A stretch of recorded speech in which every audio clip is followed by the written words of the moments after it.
기자가 아마 오늘 본문과 연결해서 선곡을 한 것 같아요. 닭 울 때 괴로웠다는 그 베드로의 어떤 고백들이 가사에 나오는데요. 여러분, 우리가 성경을 볼 때에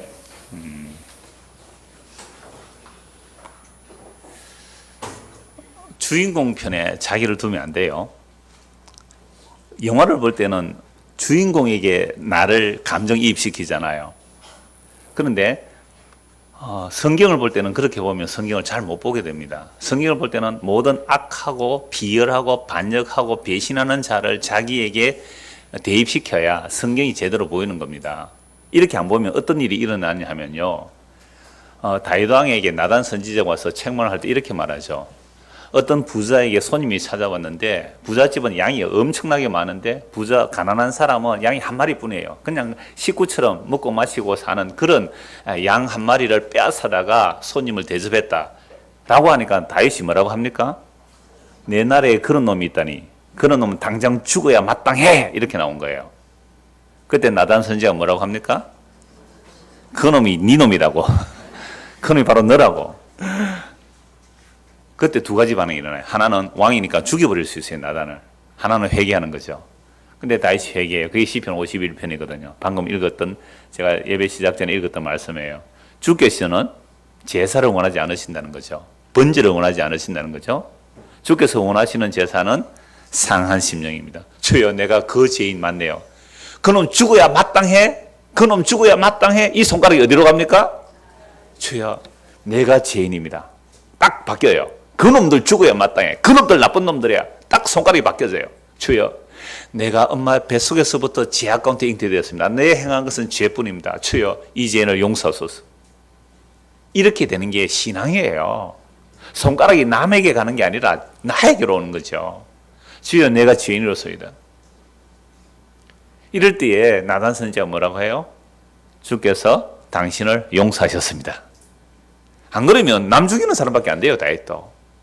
우리가 성경 읽을 때마다 이 베드로가 예수를 부인하잖아요. 이 베드로가 부인한 이게 바로 나이구나. 이렇게 읽어주시면 성경이 보여지는 거죠. 자, 오늘 본문은 예수님이 죽는 자리에까지 함께 가겠다고 그렇게 다짐했던 베드로가 완전히 세 번이나 저주맹세하면서 부인하는 장면이죠. 우리 너무 잘 아는 내용입니다. 그러니까 예수님께서 너희가 나를 부인하리라 라고 말씀하니까 베드로가 뭐라고 해요? 아니요, 나는 절대로 부인하지 않겠습니다. 다른 제자들도 저도 부인 안 하겠습니다 라고 하죠. 이 부인이라는 말은 실족하지 않겠다는 말이거든. 나는 예수님 때문에 실족 안 합니다. 예수님이 죽는 자리까지 같이 가겠습니다 라고 말씀을 하죠. 그런데 그런 맹세도 부질없이 베드로는 예수님을 세 번이나 저주하고 맹세하면서 부인하고 말았습니다. 유대 사회 속에서는요, 제자가 선생을 배신했다, 평생 낙인 찍히는 겁니다. 평생. 내가 어떤 단체에 있다가 그 단체 배신하고 나면 그 단체에서 그 사람 완전 배신자로 찍어버리죠. 그러면 평생 자기는 배신자라는 그 수치와 오명을 안고 살아가야 됩니다.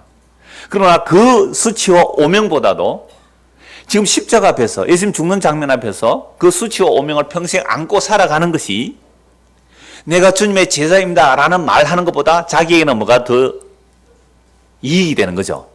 죽음 앞에서 생존 때문에 예수를 부인하고 절대 모른다고 하고 살아남았단 말이죠. 그런데 이런 평생의 수치를 안고 살아갈지라도 예수님을 부인한 것이 자기에게 이익이 되니까 예수님을 부인한 거 아니에요. 마태복음 26장 31절 한번 보십시다. 이미 전에 본 말씀인데 마태복음 26장 31절입니다.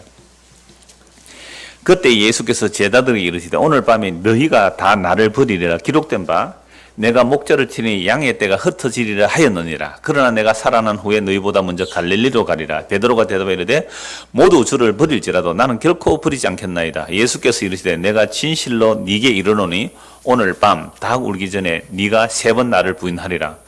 베드로가 이르되 내가 주와 함께 죽을지언정 주를 부인하지 않겠나이다 하고 모든 제자도 그와 같이 말하니라. 분명히 베드로가 예수를 부인하기 전에 예수님 말씀하셨어요. 오늘 밤 닭 울기 전에 너는 세 번 나를 부인하리라. 내가 죽을지언정 주를 부인하지 않겠습니다. 정말 진심이었어요. 정말 맹세죠, 이건. 절대 부인하지 않겠습니다. 근데 예수님이 이런 말씀하셨죠. 스가랴서 13장 7절 말씀을 가지고 목자를 치면 양떼가 흩어진다. 내가 잡히면 너희는 흩어지는 게 맞다. 라고 말씀하시고 또 예수님께서 너희가 나를 부인하리라. 그러니까 베드로가 사실 부인하는 것도 예수님 말씀대로 부인을 하는 거죠. 근데 만약이죠, 이건. 있을 수 없는 일인데 베드로가 부인 안 하고 끝까지 부인 안 하고 예수님 십자가에 함께 막 맞아서 죽고 이렇게 되었다면 베드로는 어떤 사람이 되는 겁니까? 하나님의 말씀보다 더 위대한 사람이 되잖아요. 예수님의 말씀보다 더 위대한 사람이, 예수님보다 더 강한 사람이 돼요, 베드로가. 있을 수가 없는 일이죠. 제가 가정을 했기 때문에 그렇죠. 그러니까 베드로는 자기는 지금 진심이라 할지라도 막상 거기에 부딪히면 부인할 수밖에 없었던 거죠. 그래서 이제 69절 오늘 본문을 보십시다. 베드로가 바깥들에 앉았더니 한 여종이 나와 이르되 너도 갈릴리 사람 예수와 함께 있었도다 하거늘. 여러분, 대단한 근시 있는 자가 물은 게 아닙니다. 날은 춥고 불을 피워놓으니까 그 불 주위에 불을 좀 쬐려고 둘러 이렇게 앉아있는 그런 상황이에요. 뭐 대제사장의 뜰 안에까지는 다른 한 제자가 그 대제사장과 아는 사람이라서 이렇게 들어갔단 말이에요. 이걸 요한으로 봅니다만 들어가서 이렇게 둘러앉아서 절대 예수의 제자인 흔적을 안 보이려고 군중 속에 숨어 있는 겁니다, 지금. 그러면서 슬쩍슬쩍 예수님 쪽을 보고 있지요. 그럼 베드로가 왜 이렇게 따라갔을까요? 그 안까지. 자기가 한 말, 부인하지 않겠다는 그 말 때문에 따라갔다면 거기서도 나 예수의 제자요 하고 나와야 되는데 군중 속에 숨어 있잖아요. 왜 숨어 있었을까요? 예수님께서 3년 동안 따라다니면서 기적을 많이 봤잖아요. 그러니까 만약 결정적인 순간에 확 뒤집어 볼 거야. 그때 내가 짱 하고 나타나야지. 그러면 다른 제자들보다 내가 확실히 뭔가 큰 상을 받지 않겠나. 이런 기대감이 있었을까요? 없었을까요? 있었겠죠. 은근한 이런 기대를 하고 그렇게 조심스럽게 따라가는데 그때 마침 한 여종이 베드로를 알아보고 너 갈릴리 나사렛 예수의 그 제자들이 아니냐? 그 도당이 아니냐라고 하니까 뭐라고 말합니까? 70절에 베드로가 모든 사람 앞에서 여러 사람이 둘러서 있는가 모든 사람 앞에서 부인하여 이르되 나는 네가 무슨 말 하는지 알지 못하겠노라. 이 여자 정신없는 여자 아니냐? 이런 식으로 부인을 해버린 거죠. 대단한 근세 있는 사람이 베드로에게 물은 게 아니잖아요. 누구예요? 여종. 옛날에 비자 그랬어요. 계집종 이렇게도 말해요. 옛날 성경에서는. 그러니까 아주 그 어떤 여종이 질문하는데 모든 선 앞에 부인해버렸어요. 나는 아니라는 거죠. 네 정신없는 소리 한다. 나 그 사람하고 상관없다 이 얘기죠. 한번 부인했습니다. 찔려요. 이제 부인하고 나니까 혹 다른 사람이 알아보면 어떨까 싶어서 어디로요? 문 쪽으로 슬금슬금 나갔어요. 문 쪽으로. 문 쪽으로 왜 도망가려고 그랬겠죠 뭐. 앞문까지 나가니 71절 다른 여종이 그를 보고 거기 있는 사람들에게 말하되 이 사람은 나사렛 예수와 함께 있었다. 그러니까 이렇게 고발한 사람 중에 한 사람 다른 평행 본문에 보면 말고의 친척이 있어요. 기 잘린 말고의 친척. 내가 베드로가 이 칼 들고 휘둘른 이놈 맞다. 이 사람이 나사렛 예수와 함께 있었다라고 하죠. 72절. 베드로가 어떻게 부인합니까? 맹세하고 부인합니다. 이런 맹세는 유대인 함부로 안 하거든요. 맹세하고 또 부인하여 이르되 나는 그 사람을 알지 못합니다. 두 번 부인했어요. 73절입니다. 조금 후에 곁에 섰던 사람들이 나와 베드로에게 이르되 너도 진실로 그 도당이라 네 말소리가 너를 표명한다 하거늘. 그냥 두 번 부인할 때 이 곁에 있는 사람들이 베드로가 하는 말투가 어느 말투예요? 갈릴리 사투리를 쓰는 거죠. 아무리 표준말을 써도 급하면 사투리가 나옵니다. 저는 뭐 속일 수가 없어요. 경상도 사투리가 나와요. 아주 표준말 쓰려고 서울 사람들은 끝말로 올린다면서요 이렇게. 아무리 그렇게 해도 딱 표가 나요. 특히 경상도 사람들은 그 구개음악 현상이라 그래요. 구개음악. 입을 크게 안 벌리려고 하는 현상이에요. 입을 크게 안 벌리려고. 그러니까 김치 하면 입을 힘들어요. 김치. 그러니까 김치. 입 많이 안 벌려도 되거든요. 그죠? 우리는 길가에 앉아서 이렇게 합니다. 길가에 앉아서. 강변이 아니고 갱빈 이렇게. 약간 이게 구개음악 현상인데요. 그러니까 이건 갈릴리 사람들은 이 예루살렘에 사는 사람들보다 억세겠죠. 아무래도. 그러니까 사투리가 딱 나오니까 야, 너 네 목소리가 나사렛 예수의 목소리네. 그 나사렛 사투리를 쓰구나. 그러니까 네 그 당 맞다라고 하죠. 아, 이제 사람들이 다 이제 공격합니다. 여종이 공격하네. 사람들이 다 공격하죠. 큰일 났죠. 어떻게 해야 되죠? 74절 보세요. 그가 저주하며 맹세하여 이르되 나는 그 사람을 알지 못하노라 하니 곧 닭이 올더라. 어떻게 맹세해요?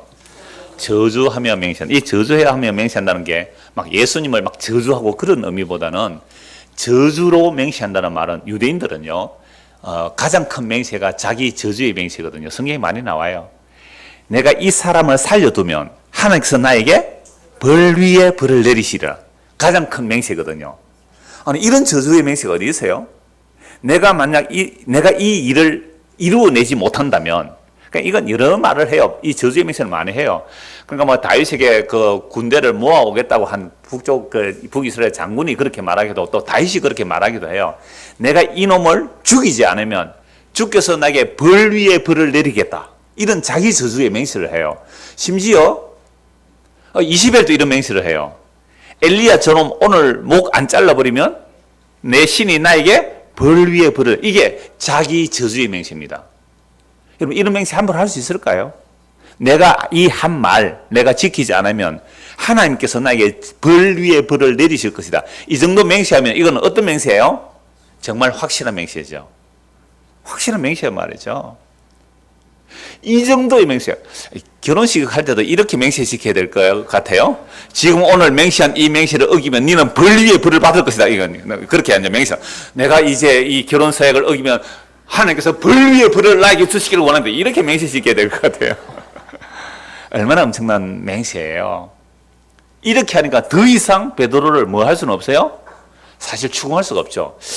의심은 가는데, 이놈이 반드시 예수 제자의 의심은 가는데, 목격자도 있는데, 심지어 나는 예수를 모른다고 자기 저주의 맹세를 하거든요. 내가 만약 이 예수를 안다면 나는 뭐예요? 벌 위에 벌을, 하나님이 나에게 벌 위에 벌을 내리시기를 원한다는 맹세로 예수를 부인해버렸어요. 완벽한 3번 부인이죠. 딱 부인하는 순간 닭이 울었더라. 75절.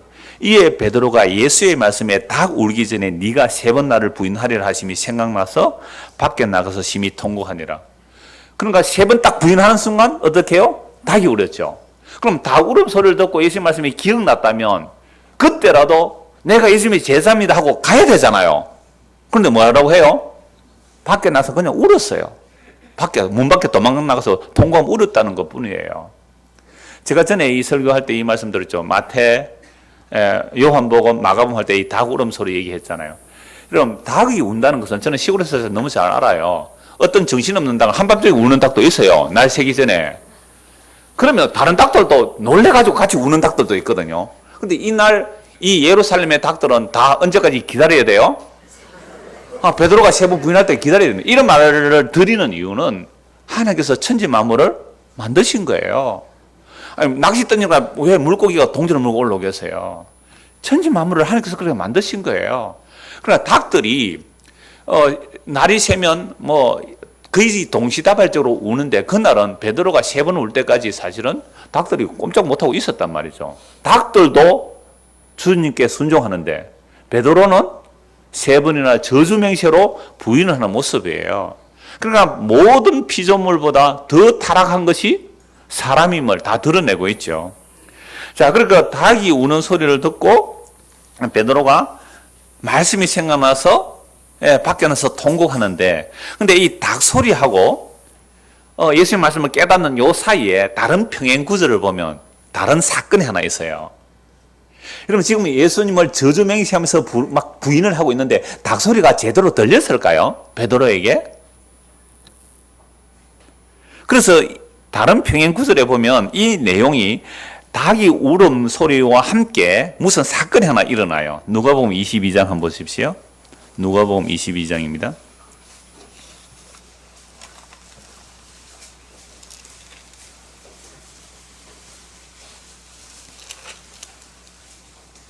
(60절)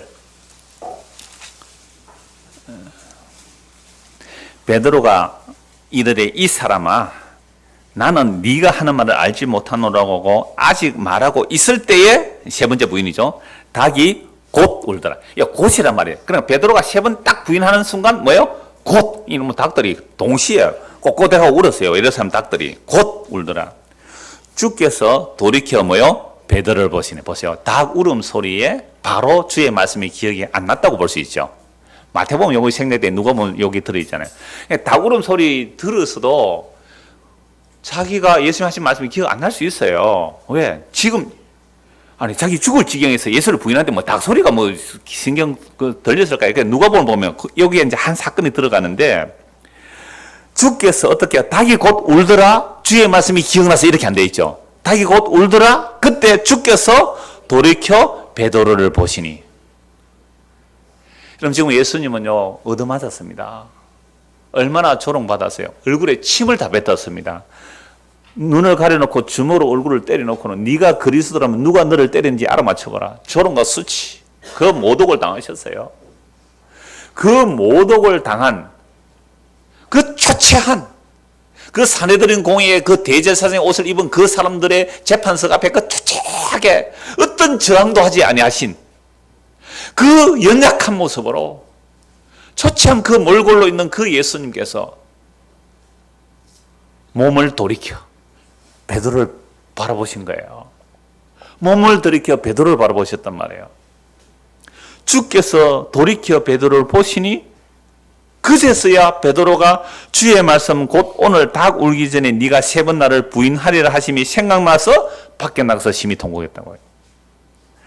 단지 닭 소리만이 아니라 닭 울음소리만 아니라 닭 울음소리와 동시에 누가 보아요? 예수님. 그러니까 예수님께서 몸을 돌이키셨어요. 그러니까 예수님이 재판석이 저기 있으면 예수님이 뒷모습이 있었을 거 아니에요. 베드로가 멀찍이 이 문 앞에서 예수님을 보고 있는데 3번 부인하는 그 순간 닭이 울었어요. 그때 다 울자마자 예수님께서 몸을 돌이켜서 베드로를 딱 바라보신 거예요. 그제서야 뭐가 생각나세요? 네가 오늘 밤에 닭 울기 전에 3번 나를 부인하라. 요 주님의 보심. 그럼 예수님의 이 눈길이 어떤 눈길이었을까요? 베드로 본 이 눈길이 야 이놈아 내가 뭐라 그러더노? 네가 오늘 3번 날 부인하라 그랬는데 뭐 네가 날 위해 뭐 죽는 데까지 따라간다고 이런 눈빛이었을까요? 아니면 정말로 연민이 가득 찬 눈길이었을까요? 저는 후자라고 봐요. 그 연민과 그 동정과 그 체휼하시는 하나님의 그 눈길로 베드로를 보신 거예요. 그 눈길을 이 베드로가 평생 잊을 수 있을까요? 나중에 마칠 때 찬송 134장 하겠습니다만 그 찬송가 2절에 보면 주님의 그 사랑의 눈빛과 이렇게 나와 있어요. 근데 옛날 성경에는요 동정의 눈빛과 나는 그게 더 좋아요. 그 주님의 동정의 눈빛을 잊을 수가 없다는 거죠. 그래서 그냥 나가서 그냥 통곡했어요. 이 순간이라도 나 예수님 제자 맞습니다라고 예수님이 바라보시고 그 말씀이 기억났을 때 나 예수님이 제자 맞습니다 이렇게 못했다는 거잖아요. 죽을까 싶어서 예수님의 그 눈길, 그 한없는 연민과 동정의 눈길을 보고서도 어떻게 해요? 도망가 버렸습니다. 밖에 나서 통곡 울었어요. 그것뿐이에요. 이게 인간의 결심과 결단의 최종점이 이 모습이에요. 지난주에 우리 교인의 카스에 이런 길이 올라왔습니다. 한번 보신 분 계실 건데 제가 전화를 해서 이거 설교 인용하겠다고 했습니다. 공개된 글이니까 자기 카스에 올렸으니까요. 내 본래의 자리로 돌아가는 자유. 그동안 참 힘이 들었다. 너무 무거운 나에게 어울리지 않는 진리라는 짐을 지고 내 것이라고 믿고 내 것이어야만 했기에 찾고 싶었다. 나에게 어울리지 않는 거룩한 옷을 입고 온갖 형태의 행패를 부리며 내가 좋아하는 노 대통령의 말처럼 살아있는 것이 주위 사람들에게 짐이 된다는 유서를 남길 수밖에 없었던 심정이 오늘에서야 확 내 가슴을 친다. 운명이다. 누구도 원망할 자격이 없음을 내 본래의 자리, 죄인, 흙, 먼지, 아파르 이런 말을 쓰기에도 부끄러운 그냥 내가 좋아하는 사람만 좋아하는 자리로 자유하게 돌아간다. 이것이 나다. 진작 이럴 걸. 제가 이 가사를 읽으면서 진작 그러지 이 말 하려고 했는데 자기가 진작 이럴 걸 이렇게 했더라고요. 그냥 이분이 저를 처음 만나서 굉장히 기쁘고 반가워했거든요. 그래서 제가 나는 막 목사님 복음 좋습니다. 저는 목사님과 함께 하겠습니다. 이렇게 말을 할 때에 아이고 고맙습니다. 저와 함께 해주셔서 감사해요. 저는 이렇게 말 안 해요. 그러면 사람들이 더 많이 붙었을 텐데 제가 뭐라고 하냐면 그 사람 발 앞에서 얘기해요. 나는 당신 안 믿습니다. 얼마나 기분 나쁠까요? 아니 목사님 복임 좋아서 제가 이까지 찾아왔어요. 다른 사람 다 배신해도 나는 의리를 지키겠습니다. 이러더라고요. 여자가 의리를 지키겠대. 그래서 나 당신 안 믿어요. 전화하니까 그 얘기 해요. 자기가 그래 했대요. 옛날에. 내 목사님 의리 지키겠습니다.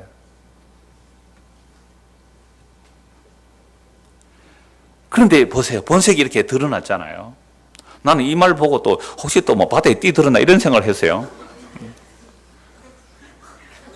분위기가 그렇잖아요. 지금 운명이다 하고. 그래서 정말 그분만이 아니라 여러분에게 그 얘기를 했어요. 나 당신 안 믿습니다. 그러니까 혹시 여러분들이 지금이라도 뭔가 마음에 안 들어서 떠나신다면 저 별로 원망 안 하거든요. 진짜 그러지 이러거든요. 진짜 그러지.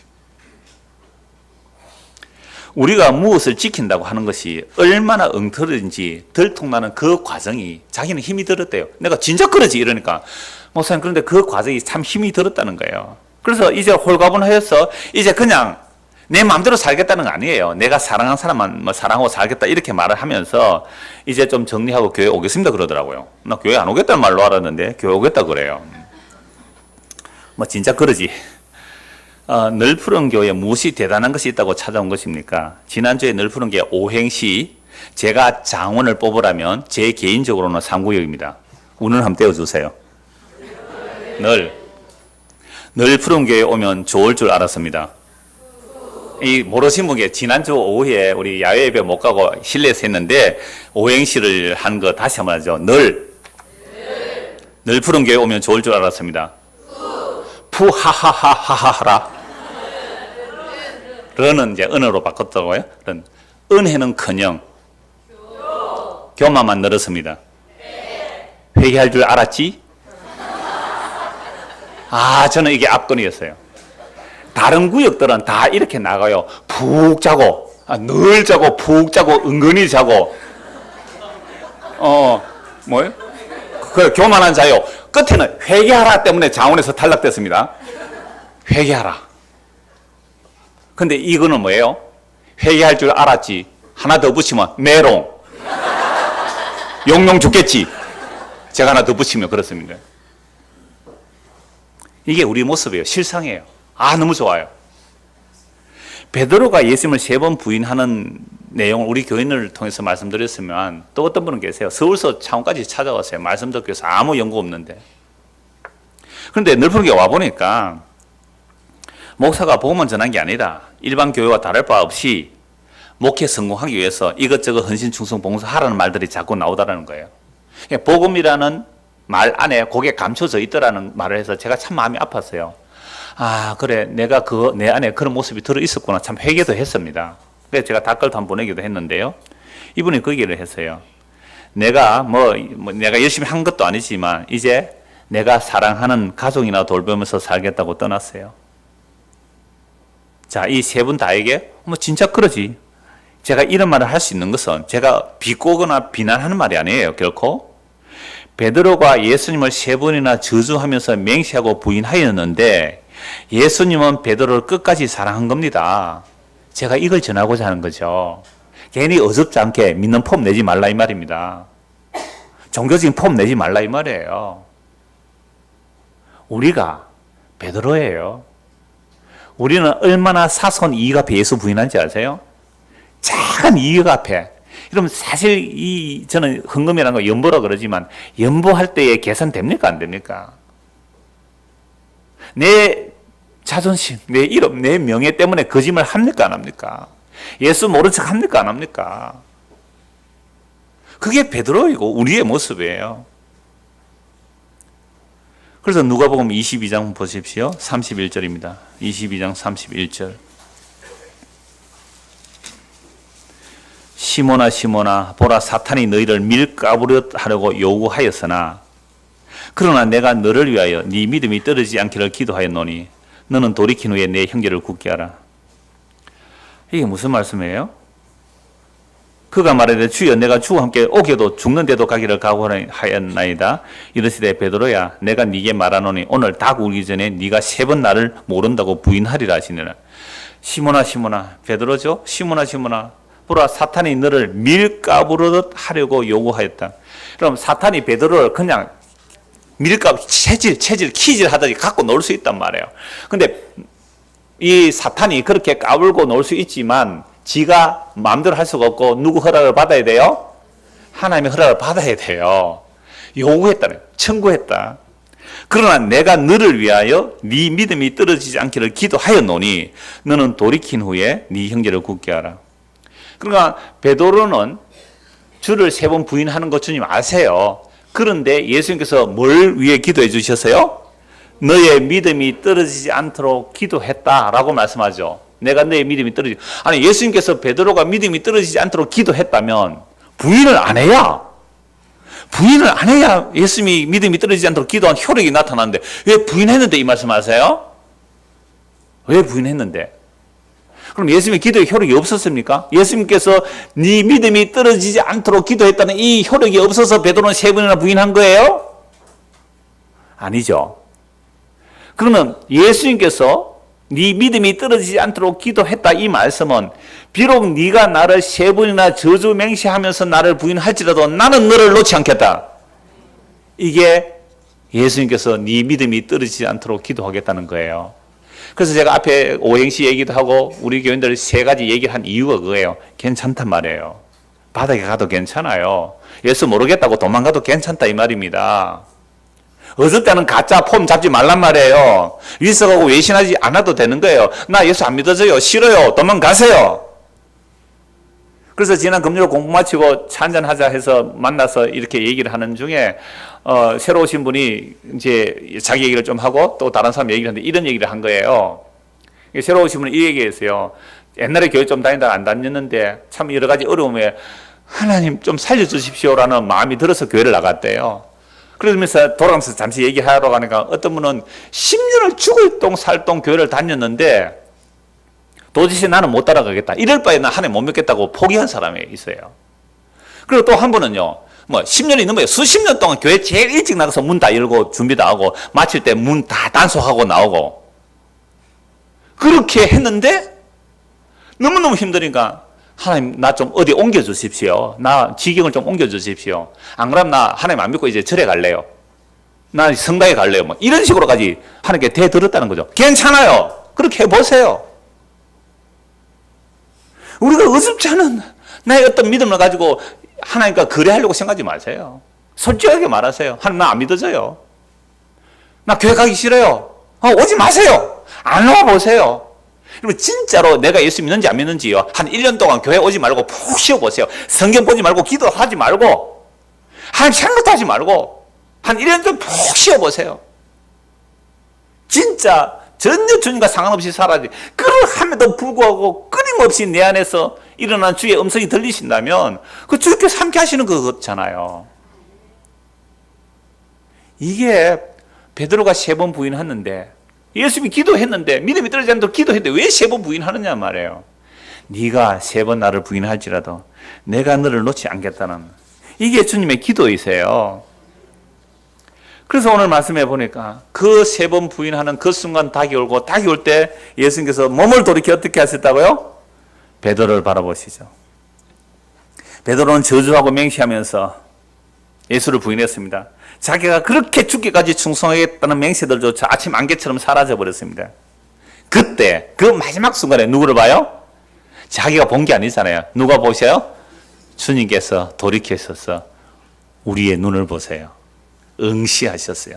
그 한없는 연민과 동정의 눈. 이럴 때는 저 눈 좀 봐주세요. 제가 예수님은 아니지만 예수님 말씀잖아요. 이럴 때 제 눈길 좀 봐주세요. 그 한없는 연민과 그 동정의 눈빛으로 그 주님께서 바라보신 거예요. 그러함에도 불구하고 베드로는 부인하고 도망갔어요. 인간이 끝나는 자리 아니에요. 3번, 우리도 3세번이에요. 3세번. 3세번을 사람들 앞에서 공개적으로 저주 맹세, 내가 예수를 안다면 나는 벌 위에 벌을 받으리라는 그런 저주의 맹세를 하면서 예수를 모른다고 그 베드로 끝난 자리 아니에요. 그런데 그 끝난 자리가 예수님의 시작의 자리입니다. 예수님이 이제 시작하는 자리예요. 그래서 예수님 홀로 고난을 받으시고 십자가 지시면서 다 이루었다. 그래 예수님 홀로 다 이루어야지. 그게 베드로가 거들어져서 이루면 안 되잖아요. 홀로 다 이루었다. 그리고 다 이루시고 그 성령을 제자들에게 부어주시니 그제서야 비로소 자신이 어떠한 죄인임을 알게 되는 거잖아요. 주님의 사랑은 어떠한지 알게 돼요. 그런데 베드로는 아직 몰라요. 그래서 베드로가 예수님 십자가에 죽으시고 부활하셨다는 소식 들으세요? 부활하셨다는 소식을 듣고서도 나는 이제 고기나 잡으러 갈란다. 나는 고기나 잡으러 갈란다. 다시 고기 잡으러 갔어요. 그때 예수님 찾아오시죠. 요한복음 21장입니다. 요한복음 21장 15절. 얼마나 놀라운 은혜예요. 우리는 예수 날마다 부인하죠. 그런데 예수님은 안 떠나세요. 찾아오세요. 21장 15절. 그들이 조밥 먹은 후에 예수께서 시몬 베드로에게 이르시되 요한의 아들 시몬아 네가 이 사람보다 나를 더 사랑해. 물론 앞에는 그 내용이에요. 이미 나는 고기 잡으러 가겠다고 그냥 베드로 고기 잡으러 다른 자들 고기 잡으러 갔어요. 고기 잡으면 밤새 그물질 했는데 한마디도 못 잡았어요. 그때 예수님이 오셔서 누군지 몰랐어요. 배 오른쪽에 깊은 데서 배를 던지라는 생선이 막 많이 잡혔죠. 그저서야 베드로가 누구인 줄 알아요? 예수님인 줄 알아보고 후다닥 뛰어나가 예수를 맞이합니다. 15절. 그들이 조밥 먹은 후에 예수께서 시몬 베드로에게 이르시되 요한의 아들 시몬아 네가 이 사람들보다 나를 더 사랑하느냐 하시니 이르되 주님 그러하나이다. 내가 주님을 사랑하는 줄 주님께서 아시나이다. 이르시되 내 어린 양을 먹이라 하시고. 여러분 베드로가 3번을 부인했잖아요. 그리고 이제 나는 끝났다. 나는 고기나 잡으러 가련다. 예수님께서 베드로를 처음 부르실 때에 제자를 부를 때 너는 사람을 낚는 어부가 되게 하리라 했는데 나 사람 낚을 자격이 없어 하고 그냥 고기나 잡으러 가겠다고 떠났단 말이죠. 예수님 다시 찾아오셨어요. 부활하시고 찾아오셔서 네가 나를 사랑하느냐? 이걸 예수님께서는 아가페로 물었어요. 뭐 헬라는 아가페, 에로서, 필레오 이렇게 되어 있는데 예수님 아가페로 물었어요. 그러니까 베드로는 그 아가페에 답을 할 자신이 없어요. 그래서 필레오로 대답을 해요. 그냥 우정으로 주여 내가 주님을 사랑하는 것 주님이 아시잖아요. 내가 아가페적 사랑을 할 수 없는 거 주님 아시잖아요. 그 말을 했는데 예수님 뭐라고 말씀하세요? 내 양을 먹이는. 두 번째. 또 두 번째 이르시되 요한의 아들 시몬아 네가 나를 사랑하느냐 하시니 네, 주님 그러합니다. 내가 주님을 사랑하는 줄 주님께서 아십니다. 이르되 내 양을 치라. 여기도 아가페로 질문하고 필레오로 대답을 합니다. 세 번째 요한의 아들 시몬아 네가 나를 사랑하느냐. 예수님께서 오히려 낮춰주세요. 네가 필레오로 나를 사랑하느냐.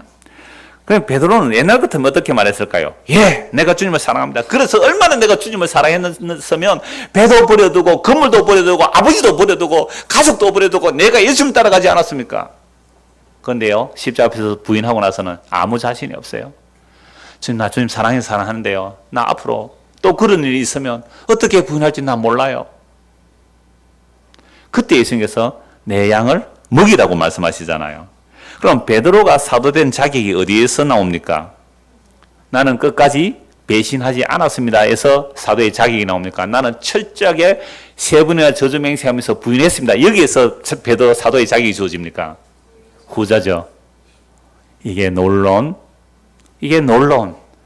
하나님의 사랑이며 십자가로 나간 사랑이에요. 그래서 베드로에게 하신 말씀이 젊어서는 네가 띠를 띠고 네가 마음대로 다녀. 이제는 늙어서는 다른 사람이 띠를 띠고 가리라. 우리 삶도 이렇습니다. 우리가 주님을 원한 것이 아닙니다. 내가 원한 주님은요, 내가 잘되게 하는 주님인 줄 알았어요. 내가 잘되게. 그래서 3년 동안 있으면 가족 배 다 버려두고 따라다니시는 거 뭔가 얻을 줄 알고 따라갔어요. 그런데 십자가 앞에서 예수님을 버리고 도망간 제자를 다시 찾아오셔서 내 양을 먹이라고 하셨습니다. 이제 사도들이 뭘 전하겠습니까? 베드로가 전한 복음은요, 예수 그리스도의 보혈의 능력 외에는 전할 수가 없어요. 그래서 베드로가 쓴 베드로 전후서를 한번 보십시오. 우리가 구원받은 것은 금이나 은이나 없어질 것이 아니에요. 금이나 은은 우리가 노력해서 얻을 수 있는 거잖아요. 그래 금이나 은을 노력해서 얻어서 그걸 하나님께 바치고 그 대가로 뭔가 받아내는 이런 복음이 아니에요. 베드로가 아는 복음은, 베드로가 전한 복음은 금이나 은이나 없어질 것으로 우리가 구속받은 것이 아니라 보배로운 어린 양의 피로 우리가 구원을 받았습니다.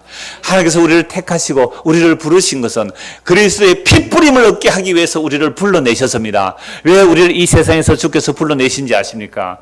예수 그리스도의 피뿌림을 얻게 하려고 우리를 부르셨다고 베드로가 그렇게 증거하고 있습니다. 이게 베드로가 목양하는 거예요. 이게 양떼를 먹이는 겁니다. 여러분 저 보십시오. 저요 예수를 3번이나 저주 맹세하고 부인했는데 주님은 나를 버리지 않았습니다. 주님은 나를 끝까지 찾아오셨습니다. 주님께서는 나를 부인하지 않았었습니다. 이것을 전하는 것이 베드로가 전한 복음의 내용이에요. 동일하게 바울도 마찬가지입니다. 예수는 이단의 개수고 예수 믿는 사람 다 잡아 죽이는 것이 하나님의 영광인 줄 알았습니다. 그런데 이 베드로가 이 바울이 예수 믿는 사람 잡으러 다메섹으로 가다가 그 도상에서 그리스도를 만나죠. 부활하신 그리스도를 만나는 거죠. 주여 당신이 누구십니까? 나는 네가 핍박하는 예수다. 그러니까 예수님 믿는 사람 핍박하는 게 예수 핍박하는 거예요. 그래서 예수님의 몸이 바로 그리스도의 교회는 예수님의 몸이거든요. 예수님의 피로 값주고 산 성도예요. 그 성도가 예수님 피로 값주고 산 자가 성도인데 이 성도를 핍박하는 건 누구를 핍박하는 거예요? 그리스도를 핍박하는 거예요. 주여 당신이 누구십니까? 나는 네가 핍박하는 나사렛 예수다. 완전히 뒤집어진 겁니다. 완전 인생의 전복이 일어날 뿐 아니라 지금까지 보았던 모든 성경의 해석이 완전히 뒤집어졌어요. 율법을 알고 율법을 따라 의롭게 되기 위해서 노력하였고 율법의 의로 흠이 없다는 그 바울이 죄인 중에 개수로 드러나는 순간입니다. 오 주여 내가 율법을 잘못 보았군요 하면서 회개하고 예수를 믿게 되죠. 그래서 아나니아가 3일 동안 장님되어 있을 때 아나니아가 기도하니까 눈에 비늘 같은 것이 벗겨졌어요. 눈에 비늘 같은 것이 벗겨진 게 이 고린도서 3장에 보니까 성경을 문자로 읽어버린 거예요. 율법 조문을 읽어버린 거죠. 율법 조문은 죽이는 겁니다. 그런데 영은 살리는 거죠. 그래 율법 조문이 우리를 살려야 되는데 율법 조문이 율법 조문으로 우리는 죽는 거예요. 그런데 율법 조문 앞에 내가 죄인임이 드러나야 되죠. 내가 죄인임이 드러나야 돼요. 나는 이 율법 조문에 비춰보면 나는 정말 죄인이고 드러날 때에 그때 살리는 역사가 그게 복음의 내용이거든요. 그래서 목사님 왜 자꾸 그런 죄, 인간의 죄를 얘기합니까? 아직 우리 죄의 끝이 얼마나 대단한지 아셔야 돼요. 그래서 결국은 내가 예수를 저주하고 내가 예수를 부인한 자로 드러나는 자리.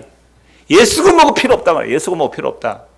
나는 내 잘되기 위해서 교회 왔지. 언제 내가 예수 위해서 왔단 말이죠. 내 예수께 좀 잘 보이려고 한 것은 내 잘되게 해달라고 예수께 왔단 말이죠. 나는 이제 나에게 도대체 해방하는 하나님, 나의 걸림돌이 되는 예수 나 부리고 싶어. 내 인생에 꺼져줘 좀 제발.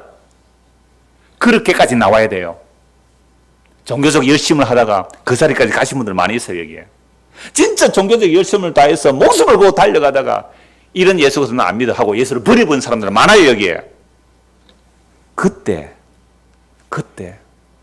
새롭게 찾아오세요. 그때 다시 찾아오신다니까요. 디모데후서 2장 한 것 보고 말씀 마무리하겠습니다. 디모데후서 2장입니다. 바울이 이런 복음을 전해요.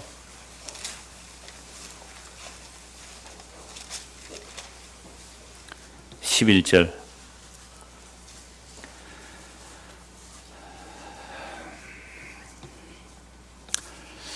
어, 2장 8절부터 보겠습니다. 내가 전한 복음대로 바울이 복음을 전했죠. 다윗의 시로 죽은 자 가운데서 살아나신 예수 그리스도를 기억하라. 복음은 뭐예요? 죽은 자 가운데서 다시 살아나신 예수를 기억하라. 복음으로 말미암아 내가 죄인과 같이 매이는 데까지 고난을 받았으나 하나님의 말씀은 매이지 아니하니라. 그러므로 내가 택함 받은 자들을 위하여 모든 것을 참으면 그들도 그리스도 예수 안에 있는 구원을 영원한 영광과 함께 받게 하려 함이라. 밑보다 이 말이여 우리가 주와 함께 죽었으면 또한 함께 살 것이요. 보세요. 밑보다 신실하다 이 말이에요. 우리가 주와 함께 죽었으면 또한 함께. 주와 함께 죽는 게 언제예요? 베드로가 3번이나 저주하고 맹세하고 부인한 그 자리가 자기는 주님 앞에서 뭐가 돼버린 거죠? 죽은 자죠. 죽은 자. 아무것도 보탬이 안 되는 오히려 주의 죽음 앞에 아무것도 저주하고 부인하는 베드로는 죽음 자리예요. 그게 그 죽음의 자리.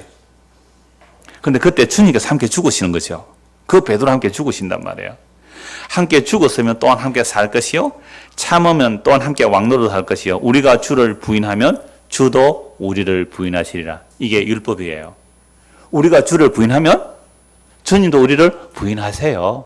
이게 율법이란 말이에요. 근데 베드로는 예수님을 부인했어요? 안 부인했어요? 부인했죠. 부인했는데 예수님은 베드로 부인해요, 안 해요? 안 해요. 그 율법의 저주를 자신이 대신 담당하시고 그 저주를 우리에게 돌리지 아니하시고 죄를 알지도 못하는 예수님에게 돌리심으로 우리는 그리스도 안에서 의가 되어버리는 거예요.